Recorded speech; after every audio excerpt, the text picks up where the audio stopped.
ፊልሙ የሚጀምረው ጁኒየር የተባለ የ19 ዓመት ልጅ ወደ እስር ቤት ሲወሰድ። ጁኒየር በአስቸጋሪ የቤተሰብ ሁኔታ ውስጥ ያደገ ሲሆን ከቤት ከወጣ ከጥቂት ዓመታት ጀምሮ ብዙ ሕጎችን በመተላለፍ ችግር ውስጥ ይገባል። በአሁኑ ሰዓት ትንሽ ጥፋት ለሚመስል ነገር የ6 ወራት እስር ተፈርዶበታል። የጦር መሳሪያ መያዝ አለመያዙን በጥንቃቄ ከተፈተሸ በኋላም ወደ እስር ቤቱ ክፍል ይወሰዳል። እዚያም የክፍል ጓደኛው ኤሪክን ያገኛል። ምንም ቃል አይለዋወጡም። ነገር ግን ኤሪክ በእውነቱ የሆነ ነገር እንደሚፈራ ግልጽ ነው። ቀኖች እያለፉ ሲሄዱ ጁኒየር ጥብቅ በሆነው የእስር ቤት የዕለት ተዕለት እንቅስቃሴ ውስጥ መኖር ይጀምራል። ብዙውን ጊዜ ብሪንዳን ሊንች የተባለ ታዋቂ የታጠቀ ዘራፊ በሴት ሲጫወት ይመለከተዋል። ብሪንዳን ታዳጊ ወደ አቅጣጫው ሲመለከት ብዙ ጊዜ ያየዋል። ነገር ግን ምንም አይነት ውይይት አይጀምርም። ቢሆንም ብሪንዳን በስልክ አማካይነት ሳም ከተባለ ነጋዴ ጋር መደበኛ ግንኙነት ያለው ይመስላል። ሁለቱ በስልክ ቼዝ የሚጫወቱ ቢመስሉም በድብቅ በጣም ጥልቅ የሆነ እቅድ እያወጡ ነው። አንድ ከሰዓት በምሳ ሰዓት ጁኒየር ብሪንዳን ቼዝ ሲጫወት ያልፋል። ታዳጊው ታዋቂ ወንጀለኛ ያላስተዋላቸውን ቼክሜት ለማድረግ ዕድል አይቶ ስለ እንቅስቃሴው ያስጠነቅቀዋል። ብሪንዳን በጁኒየር ስለታማ አእምሮ ቢደነቅም የግል ወሰኖችን እንዲያከብር ያስጠነቅቀዋል። ይህ በእንዲህ እንዳለ ጁኒየር ኤሪክ ዴፍ በተባለ የቡድኑ መሪ አካላዊ ጥቃት እየደረሰበት እንደሆነ ይገነዘባል። ሌሎች ምንም እንዳልተፈጠረ ሁላ ችላ እያሉ ወደ እስር ቤቱ መታጠቢያ ቤት ይጎትቱታል። አንድ ምሽት እስረኞች ወደ ክፍሉ ሲመለሱ ጁኒየር አንድ ነገር ያስተውላል። ኤሪክ ምላጩን በጥርስ ብሩሽ ጀርባ ላይ ሲያስቀምጥ ያየዋል። በቀል ለማድረግ የወሰነ ይመስላል። ይሁን እንጂ በማግስቱ ጠዋት ጁኒየር በአስፈሪ ሁኔታ ይነቃል። ኤሪክ ደግሞ ከጎሮሮው እየፈሰሰ መሬት ላይ ተኝቷል። የምላጭ መሳሪያው በዴቭ ላይ በቀል ለመፈጸም ሳይሆን የማይታሰበውን ነገር ለመፈጸም ነበር። ጁኒየር በድንጋጤ እርዳታ ይጠይቃል። ነገር ግን የክፍል ጓደኛው በሕይወት አይተርፍም። ኤሪክ ከሞተ በኋላ ዴቭና ቡድኑ ጁኒየር ላይ ቀጣዩ የጥቃት ዕላማ ማድረግ ይጀምራሉ። አንድ ምሽት ወደ ክፍሉ ሲመለስ ጁኒየር በዴቭ ሰዎች ይከበባል። እንደ ዕድል ሆኖ ሰራተኞች በጊዜው ያድኑታል። ታዋቂው የወንጀለኞች አለቃ ጁኒየርን ለውይይት ወደ ክፍሉ ይጠራዋል። በመጀመሪያም ስለ እስር ቤት አስከፊ እውነታ ለታዳጊው ትምህርት ይሰጠዋል። የራስህን ጉዳይ ተከታተል ወይም ለመመለስ ተዘጋጅ፣ ራሱንም መከላከል እንዳለበት ያስጠነቅቀዋል። ነገር ግን ጁኒየር በራሱ ለመመከት በቂ ጡንቻ ስለሌለው ብሪንዳን ስምምነት ያቀርብለታል። ቀሪውን የእስር ጊዜውን ጥበቃ ያደርግለታል። እናም በምላሹ ጁኒየር ሲወጣ ብሪንዳን የሚጠይቀውን ማንኛውም ተግባር ማከናወን ይኖርበታል። ታዳጊው ውሳኔ ለማድረግ የጥቂት ቀናት ጊዜ ይጠይቀዋል። ከጥቂት ቀናት በኋላ ዴቭና ቡድኑ ጁኒየርን ያደፍጡና በግድግዳው መታጠቢያ ይጎትቱታል። ነገር ግን ብሪንዳንና ሰዎቹ እንደገና ሊያድኑት ችለዋል። ዴቭን ደግሞ ደብድበውት ከደረጃው ላይ ይወረውሩታል። የግዛት ዘመኑንም ለዘላለም አቆሙት። ብሪንዳንም ዶሮ መስራትን ቀጥል በማለት ይቀልዳል። በዚህ ክስተት ማግስት ጁኒየር በመጨረሻ የብሪንዳንን ስምምነት ይቀበላል። እቅዱም ይህ ነበር። የእስር ጊዜው ካበቃ በኋላ ወደ ሳም ቦታ ይሄዳል። ነጋዴው ደህንነቱ የተጠበቀ መደበቂያ ቦታና ሄሊኮፕተር ለመጥለፍ የሚያስፈልጉትን መሳሪያዎች ይሰጠዋል። ከዚያም ጁኒየር የሄሊኮፕተሩን አብራሪ በግድ ወደ እስር ቤቱ ግቢ እንዲያርፍ ያደርገዋል። ብሪንዳንና ሰራተኞቹ ከእስር ቤቱ እንዲወስዳቸው እንዲሁም ፖሊስ ከመያዙ በፊት እንዲያመልጡ ያስገድዳል። ብዙ ወራት ያልፋሉ። የጁኒየር የነጻነት ጊዜ በመጨረሻም ይደርሳል። እንደታዘዘውም ታዳጊው በቀጥታ ወደ ሳም ይሄዳል። እሱም የባህር ዳርቻ አፓርታማና የብሪንዳን ንብረቶች የያዘ ቦርሳ ይሰጠዋል። ከዚያም ምሽት በኋላ ጁኒየር አፓርትመንቱ ላይ ሲደርስ በአካባቢው ባለ አስደናቂ እይታ ይደነቃል። ቦርሳውን ከፍቶ የውሸት ፓስፖርቶችን፣ አዳዲስ ልብሶችንና ሽጉጥ ያገኛል። በዚያም ምሽት ታሻ የተባለችው ቆንጆ ወጣት መታጠቢያ ቤቱን ለመጠቀም ወደ አፓርታማው ትመጣለች። ሳም በአካባቢው ከሚያውቃቸውና ለተለያየ ተግባራት ከሚጠቀምባቸው ሴቶች አንዷ ነች። ለጁኒየር ገንዘብና አስፈላጊ መመሪያዎችን የሚቀበልበት ሞባይል ስልክ ትሰጠዋለች። ታዳጊው በውበቷ መማረኩ ግልጽ ነው። ነገር ግን ተግባሯ እንደተጠናቀቀ ወዲያውኑ ትሄዳለች። በመቀጠል ጁኒየር ብሪንዳን እንዳዘዘው ዊልሰን ተብሎ በሚጠራ ጡረታ የወጣ ወታደር ጎረቤት ቤት ይሄዳል።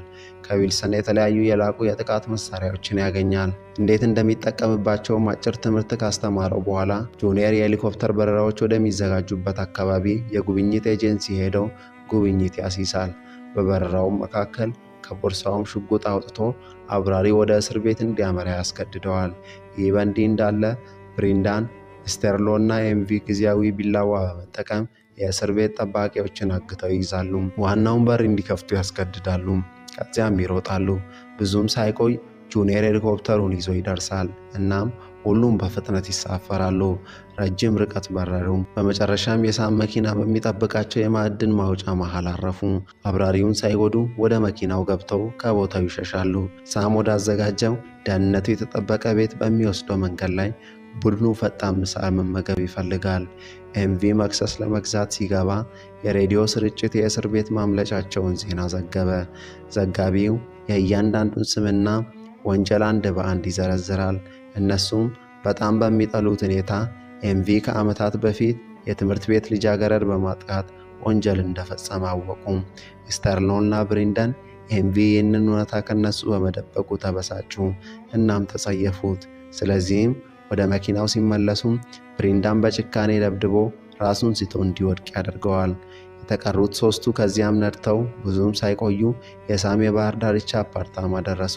ስተርሎ የቅንጦት ዝግጅቱን በጣም ቢወደውም ብሬንዳን አፓርትመንቱ ከሁሉም አቅጣጫ ክፍት ስለሆነ ጥቃት ቢደርስ ተጋላጭ እንዲሆኑ ይጠቁማል። ከዚያም ስለ ተግባራቸው አቅጣጫ መግለጫ ወደሚሰጣቸው የሳም መኖሪያ ቤት ይጓዛሉ። ሁሉም ሰው በሚደነቅበት ሁኔታ ተግባሩ ከካውራው ዳርቻ በሚገኝ ማዕድን ውስጥ 6 ንጹህ የወርቅ ብሎኮቹን መስረቅ ያካትታል። ሳም ወደ ውስጥ ለመግባት የኤሌክትሪክ ባለሙያዎች መስለው የሚገቡበትን የማዕድን ማውጫ የደህንነት ማለፊያዎች አስቀድሞ አዘጋጅቷል። ከተሳካላቸውም ለእያንዳንዳቸው $2 ሚሊዮን ይከፈላቸዋል። እንደዚህ ባለ ትልቅ ሽልማት ብሬንዳን ስምምነቱን ተቀብሎ ዘረፋውን ለማዘጋጀት ይጀምራል። በዚህም ምሽት በሳም መኖሪያ ቤት ጁኒየር ታሻን ያያል። ወደ ውጪ ወደ መዋኛው ገንዳ ተከትሏት ሊያናገራት ይሞክራል። ነገር ግን የሳም ትኩስ ደም ያለው የወንድሙ ልጅ ጆሽ መጥቶ ወደ ውሃ ውስጥ ይገፋዋል። መዋኘት የማይችለው ጁኒየር መታገልና ትንፋሹን መሳብ ይጀምራል። ታሻ ለማዳን መታ ከውሃ ውስጥ ትጎትተዋለች። ሁለቱም ሰዎች መጨቃጨቅ ይጀምራሉ። ነገር ግን ብሬንዳን በኋላ ላይ ያስታርቃቸዋል። በተፈጠረው ነገር እፍረት የተሰማው ጁኒየር በጎዳናው ላይ ሲንከራተት ታሻ በመኪና መታ ወደ ቻይና ሬስቶራንት ትጋብዘዋለች። በእራት ጊዜም በራሷ በቂ ገንዘብ እያላት እንደ ሳም ካለ አዛውንት ጋር ለምን እንደምትኖር ይጠይቃታል። በምላሹም ለመሸሽ የሞከረችው የመጨረሻዋ ሴት ምን እንደደረሰባት ታሪክ ትነግረዋለች። ተከታትለው እንደገደሏትም ማሳወቀችው። በማግስቱ ጠዋት ብሬንዳን ጁኒየር እና ጆሽን በሚያካትተው የትላንትናው ምሽት ክስተት ላይ ያለውን ቁጣ ይገልጻል። ፍጹም አዋቂ እንደመሆኑ ጁኒየር አንዲት ሴት ከስራው እንድታዘናጋው በመፍቀዱ ይወቅሰዋል። ከሰዓታት በኋላም ሳም ባዘጋጀው አዲስ መደበቂያ ቦታ ይዛወራሉ። ከከርሉ ዳርቻ ውስጥ በጣም የተደበቀ ቦታ ነው። ከዚያም በመነሳት ብሬንዳን እና ጁኒየር ወደ ወርቅ ማዕድን ተጉዘው አካባቢውን በመፈተሽ ለዘረፋቸው እቅድ ያወጣሉ። ትዕይንቱ ወደ ዘረፋው ቀን ይቀየራል። መላው ቡድን ጆሽን ጨምሮ ወደ ማዕድኑ ይገባሉ። መደበኛ በሚመስሉ የኤሌክትሪክ ባለሙያዎች ተመስለው ከውጭ የብሬንዳን ጓደኛና የአካባቢው የሽቅድድም መኪና ነጂ ስቲቭ የማምለጫ መኪና ውስጥ ይጠብቃል። በማዕድኑ የሚደርስ ማንኛውም ነገር ፖሊስ እንደ ምልክት ይከታተላል። ጁኒየር ወደ ማዕድን የአየር ማናፈሻ ቱቦ ውስጥ ገብቶ ጥሬው ወርቅ ወደ ጠጣር ብሎኮች ወደሚቀየርበት ክፍል ይሳባል። በድንገት ከአየር ማናፈሻው ቱቦ ወርዶ ሁሉንም ሰው በሽጉጥ አግቶ ይይዛል። ይህ ሰራተኞቹ የፍርሃት ማንቂያውን እንዳይሰሙ ያግዳቸዋል። እናም የተቀረው ሰራተኛ ሳይታወቅ እንዲገባ መንገዱን ያጸዳል። አንዴ ውስጥ ከገቡ በኋላም ብሬንዳን መሪነቱን ወስዶ 2 ሰራተኞች የሚፈሰውን ፈሳሽ ወደ ወርቅ ጠጣር ብሎኮች የመቀየር ሂደቱን እንዲያከናውኑ ያደርጋል። ሁሉም ነገር በጥሩ ሁኔታ እየሄደ እያለ ጆሽ ይደነግጣል እና የሰራተኛው እግር ላይ በመተኮስ ያበቃል። የተናደደው ብሬንዳን ፊቱ ላይ አጥብቆ በመምታት ትምህርት ይሰጠዋል። ነገር ግን ጉዳቱ ቀድሞውኑ ተፈጽሟል። ብዙም ሳይቆይ ስቲቭ እየቀረበ ያለ የፖሊስ ሳይረን እንዳለ ያስጠነቅቃቸዋል። ከቀሪው ሰራተኛ ጋር 6 የወርቅ ብሎኮችን ጭነው የመውጫ እቅዳቸውን ይጀምራሉ። ሰራተኞች መስለው ያለምንም ችግር ወደ ማዕድን ማውጫው ዙሪያ ይደርሳሉ። ከዚያም የታገቱትን ሰራተኞች እንደ ጋሻ በመጠቀም የማምለጫ መኪናቸውን ተጠቅመው ከማዕድኑ ስፍራ ያመልጣሉ። ይሁን እንጂ በርካታ የፖሊስ መኪኖች ይከተሏቸዋል። በተከታታይ በተሽከርካሪዎች ላይ ይተኩሳሉ። ቡድኑ ከከርል ዳርቻ እንደወጣ ጥይት የስቶርልን ሆድ ቀዶ በከባድ ሁኔታ ያቆስለዋል። ከከባድ ማሳደድ በኋላም ስቲቭ በመጨረሻ ፖሊሶቹን በማታለል በርካታ አሳዳጅ የፖሊስ ተሽከርካሪዎችን እንዲጋጩ ያደርጋል። ነገር ግን በዚህ ጊዜ ስተርሎ እንደማይተርፍ ተገነዘበ። በመጨረሻም ትንፋሹም የተሰረቀው ወርቅ ድርሻ ለትንሹ ልጁ እንዲሰጥ ይጠይቃል። ብሬንዳን ይህ ሞኝነት ነው፣ ልጅ የወርቅ ብሎኮችን ምን ሊያደርግለት ነው ሲል ይጠይቀዋል። ሁሉ በደረሰባቸው ኪሳራ ተደናግጧል። ነገር ግን ወደፊት ከመሄድ ውጪ ሌላ አማራጭ የላቸውም። በኋላ ተሽከርካሪያቸውን በጭነት መኪና ውስጥ ደብቀው ደህንነት ወደ ተጠበቀ ቦታቸው ያመራሉ። ነገር ግን ሳም መጀመሪያ መኪናውን እንዲያስወግድና ማንኛውም ማስረጃ ሳይቀር እንዲወገድ ያዛቸዋል። ስለዚህ ብሬንዳንና ጁኒየር መኪናውን ወደ ሩቅ ቦታ ነድተው የስተርሎን አይስክሬን ውስጥ አስገብተው ከዚያም ከገደል ላይ ይገፉታል። ደህንነታቸው ወደ ተጠበቀ ቤታቸው ሲመለሱም ጁኒየር ሳም እንደከዳው የሚያስጠነቅቅ ከታሻ መልእክት ይደርሰዋል። ይህ ሁለቱን ያስጨንቃቸዋል። ስለዚህም ብሬንዳን የተወሰነ ገንዘብ የደበቀበትን መቃብር በድብቅ ይጎበኛሉ። ሳም ወርቁን በሜልበርን ወደ ገንዘብ እንደሚቀይር ያውቃሉ። ስለዚህም ሻንጣቸውን ጠቅልለው ወደ ተመሳሳይ ከተማ በባቡር ይሳፈራሉ። በባቡር ውስጥ ጁኒየር ከታሻ ጋር እንደገና ተገናኘ። እናም ሁለቱም በመታጠቢያ ቤት ውስጥ ተገናኙ። ጁኒየር ንጹህና እንደተጠበቀው ሞቃት ነው ሲል አስተያየት ይሰጣታል። ሜልቦርን ከደረሱ በኋላም ያልተፈለገ ትኩረት ላለመሳብ ርካሽ ሆቴል አገኙ። ይሁን እንጂ ብሬንዳን በመካከላቸው ያለውን የፍቅር ግንኙነት አልተቀበለም። አንድ ምሽት ታሻ ምግብ ለማምጣት ስትወጣ ያለፈው የብልግና ሕይወቷ ለወደፊት እቅዳቸው እንቅፋት ልትሆን እንደምትችል አስጠነቀቀው። ለወደፊት እቅዳቸውም ችግር እንዳይፈጠር ከእሷ ጋር ያለውን ግንኙነት እንዲያቋርጥ በመጠየቅ ትልልቅ የገንዘብ ድርሻ እንደሚሰጠው ቃል ይገባለታል። እንዳለመታደል ሆኖ ታሻ ይህንን ልውውጥ ተመልክታ በጣም ተጎዳች፣ በብስጭት ሸሸች። ነገር ግን ጁኒየር የእሱን ጎል ለማስረዳት እየሞከረ ተከተላት። ታሻ ይልቁንም ጁኒየርን ስራው ከተጠናቀቀ በኋላ ብሬንዳን ከእሷ ጋር እንዳደረገ ሁሉ ሊተወው እንደሚችል አስጠነቀቀችው። ይህ በእንዲህ እንዳለ የሳም ገዳይ ወይን ሆቴሉን አግኝተው ብሬንዳንን ውስጥ ያገኘዋል። ሽጉጡንም ወደ እሱ አቅጣጫ አስጠግቶ ሳም እሱን እንዲገለው ክፍያ እንደከፈለ ይነግረዋል። ይሁን እንጂ ብሬንዳን ወይንን ሳም እንደከዳው በማሳመን ሁኔታውን ተቆጣጠረው። ከዚያም እርዳታውን ጠይቆ ትልቅ የገንዘብ መጠን ለመሸለም ቃል ገባለት። ይህን ሲሰማ ስግብግቡ ወይን ወዲያውኑ ቅናሹን ተቀበለ። በማግስቱ ማለዳ ጁኒየር እና ብሬንዳን ሳም የወርቅ ብሎኮችን ሊያስረክብበት ወደ ታሰበው ቦታ ሄዱ። ጆሽ የወርቅ ብሎኮችን የያዘ ቦርሳ ለሻጩ ሲሰጥ ለማየት በጊዜም ይደርሳሉ። በድንገት ወይን በፒካፕ መኪና ውስጥ ከየትኛውም ቦታ ብቅ በማለት ልውውጣቸውን አቋረጠ። በሙሉ ፍጥነት ወደ እነርሱ በመሮጥ መኪናውን ከጆሽ መኪና ጋር በማጋጨት በርካታ ሰዎችን ገደለ። ብሬንዳን የቀሩትን ሰዎች ለማስወገድና ቦርሳውን ለማግኘት እድሉን ተጠቀመ። የተልዕኳቸው የመጀመሪያ ክፍል ካጠናቀቁ በኋላ ጁኒየር እና ብሬንዳን ከእርሱ ጋር የሚወራረዱት ነገር ስላላቸው ወደ ሳም ቦታ አመሩ። እንደደረሱም ብሬንዳን ጊዜ ሳያባክን ሳምን 2 ጊዜ ሆዱ ላይ ተኮሰ። ይህም የእርሱ ፉክክር በአሰቃቂ ሁኔታ እንዲያቆም ያደርገዋል። በማግስቱ ብሬንዳን እና ጁኒየር ሌሊቱን የሚያሳልፉበት ሆቴል አገኙ። ብሬንዳን የወርቅ ሻንጣውን አልጋው ስር ደበቀ። ጁኒየር ወደ ውጪ ለመውጣት ሰበብ ፈጥሮ የሆቴሉን ቦታና የክፍሉን ቁልፍ ለታሻ ላከ።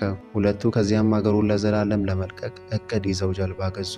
በማግስቱ ማለዳ ብሬንዳን እና ጁኒየር በጀልባቸው ተነሱ። ይሁን እንጂ ታሻ እንዳስጠነቀቀችው ብሬንዳን ታዳጊውን ከድቶ ትንሽ የወርቅ ድርሻ ብቻ አቀረበለት። ነገር ግን ጁኒየር እንደ ብሬንዳን ካለ ዋና ወንጀለኛ ጋር ብዙ ወራትን ካሳለፈ በኋላ የራሱን ጥቂት ዘዴዎች ተምሯል። ይህን ክህደት አስቀድሞ ገምቶ ነበር። ስለዚህ የሆቴሉን ቦታ ለታሻ እንደሰጣት በድፍረት ገልጾ ከዚያም የወርቅ ብሎኮችን ወስዳ በከንቱ ድንጋዮች ቀይራ እውነተኛውን በሌላ ቦታ ደብቀዋለች ብሎ ይነግረዋል። በዚህ ሁኔታ የተናደደው ብሬንዳን ጁኒየርን ወደ ውሃ ውስጥ ጎትቶ በሁለቱም መሃል ግጭት ውስጥ ገቡ። ከጥቂት ጊዜ በኋላ ጁኒየር መዋኘት ስለማይችል ብሬንዳን ብቻ ወደ ላይ ወጣ። ነገር ግን በቅርቡ እየሰጠመ ያለውን ልጅ አውጥቶ ሁለቱ እንደገና ወደ ጀልባው ወጡ። በመጨረሻ ብሬንዳን መዋጋት ምንም ፋይዳ እንደሌለው ተረድቶ ታዳጊው እንደበለጠው አምኗል። በሌላ በኩል ጁኒየር የገንዘቡን ትክክለኛ ድርሻ ለብሬንዳን እንደሚሰጠው ቃል ገብቶ በትንሽ ጀልባም ወደ ባህር ዳርቻው ሄደ። በኋላም ብሬንዳን ወደ ሆቴሉ ተመልሶ መኖር ይጀምራል። እዛም በመጨረሻ በአካባቢው አንዲት ሴት ፊቱን ካወቀች በኋላ ተይዞ ወደ እስር ቤት ተመለሰ። የመጨረሻውን ትዕይንት ብሬንዳን እንደተለወጠ ሰው ያሳያል። ዕጣ ፈንታውን የተቀበለ ሰው። ነገር ግን ከብዙ ወራት በኋላ ከጁኒየር የወርቁ ድርሻ ያለበትን ቦታ የሚገልጽ መልእክት ይደርሰዋል። ይህ ብሬንዳን ከክፍሉ መስኮት ውጪ ሲመለከት አዲስ ተስፋ ስሜት ይፈጥርበታል። ፊልሙን በዚህ ይጠናቀቃል። እንደወደዳችሁት ተስፋ አደርጋለሁ። ቪዲዮን ላይክ እንዲሁም ቻናሉን ሰብስክራይብ ያድርጉ።